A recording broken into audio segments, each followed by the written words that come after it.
नमस्कार, राजभर तक चैनल में आप सभी का स्वागत है। आप देख रहे हैं राजभर तक। आपको बता दें कि भारत के गृह मंत्री अमित शाह जी ने अपना दल यश की नेता अनुप्रिया पटेल और निषाद पार्टी के प्रमुख संजय निषाद से मुलाकात की। वहीं पर सुहेलदेव भारतीय समाज पार्टी के अध्यक्ष ओपी राजभर के लिए गठबंधन में वापसी के दरवाजे खोल दिए गए हैं।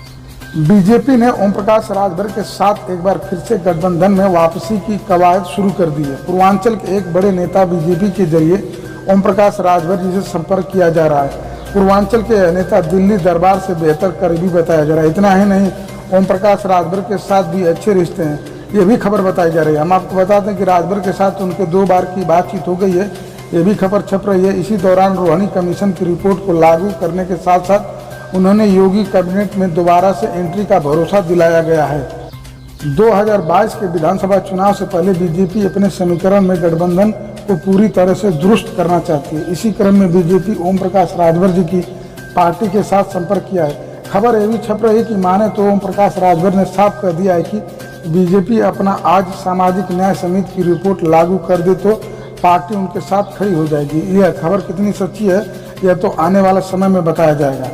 सुहेलदेव भारतीय समाज पार्टी के राष्ट्रीय अध्यक्ष ओम प्रकाश राजभर जी ने 2019 के लोकसभा चुनाव के मतदान खत्म होने के अगले ही दिन मुख्यमंत्री योगी आदित्यनाथ के कैबिनेट से इस्तीफा दे दिया था और राजभर सत्ता में आने के 1 साल बाद से ही ओबीसी समुदाय के मुद्दों को लेकर मुख्यमंत्री योगी आदित्यनाथ के खिलाफ तल्ख बयानी दिया करते थे, क्योंकि उन्हें गरीबों की चिंता थी। हम आपको बता दें कि सुहेलदेव भारतीय समाज पार्टी के राष्ट्रीय अध्यक्ष ओम प्रकाश राजभर जी हमेशा गरीबों की ही बात करते रहते हैं। खबर यह भी बताई जा रही है कि बीजेपी आलाकमान अब नए सिरे से यूपी में गठबंधन को साधने और बुनने में जुट गया है। पंचायत चुनाव में पूर्वांचल में ओम प्रकाश राजभर जी की पार्टी ने अच्छा प्रदर्शन किया। वाराणसी में राजभर की पार्टी को जीत मिली है। ऐसे में बीजेपी का शीर्ष नेतृत्व राजभर की गठबंधन में वापसी के लिए दरवाजे खोल दिया है। इतना ही नहीं, राजभर जिस रोहिणी कमीशन की रिपोर्ट को लागू करने को लेकर मोर्चा खोले हुए थे, उसे लेकर बीजेपी अब पूरी तरह संजीदा हो गई है।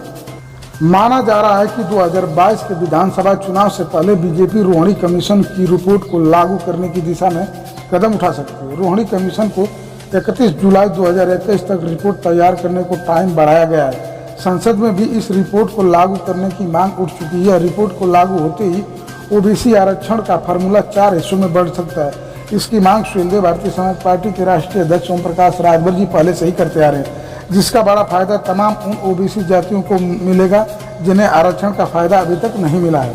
सुहेलदेव भारतीय समाज पार्टी के नेता माननीय ओम प्रकाश राजभर जी पहले ही इस रिपोर्ट की मांग कर चुके हैं कि यह उत्तर प्रदेश में लागू किया जाए, लेकिन अभी तक बीजेपी सिर्फ सुनती रही। लेकिन अब उसे समझ में आ रहा है कि अगर जो ये रिपोर्ट लागू नहीं होगा तो राजभर समाज हमारा साथ कभी नहीं देगा। हम आपको बता दें कि पूर्वांचल के कई जिलों में राजभर समुदाय का वोट राजनीतिक समीकरण में बिगाड़ने की ताकत रखता है। यूपी में राजभर समुदाय की आबादी करीबन 3% है, लेकिन पूर्वांचल के जिलों में राजभर मतदाताओं की संख्या 12 से 22% तक है। राजभर समुदाय घाघरा नदी के दोनों ओर की सियासत को प्रभावित करता है। गाजीपुर, चंदौली, मऊ, बलिया, देवरिया, आजमगढ़, लालगंज, अम्बेडकर नगर, मछली शहर, जौनपुर, वाराणसी, मिर्जापुर और भदोही में इनकी अच्छी खासी आबादी है, जो सूबे के करीबी 4 दर्जन विधानसभा सीटों पर खास करके असर रखते हैं। जब इन पूरे सवालों का जवाब सुहेलदेव भारतीय समाज पार्टी के राष्ट्रीय अध्यक्ष ओम प्रकाश राजभर जी से पूछा गया तो उन्होंने सीधा सीधा कहा कि बीजेपी अब डूबती हुई नैया है, उस नैया में कोई नहीं जाना चाहता और 2022 के विधानसभा चुनाव में हम बीजेपी को पूरी तरीके से डुबो देंगे। ऐसा ही खबरों के लिए आप देखते रहिए राजभर तक। अपने हैं तो चैनल को सब्सक्राइब करें, वीडियो को लाइक करें और ज़्यादा से ज़्यादा शेयर करें। और आप सभी का वीडियो देखने के लिए बहुत बहुत धन्यवाद।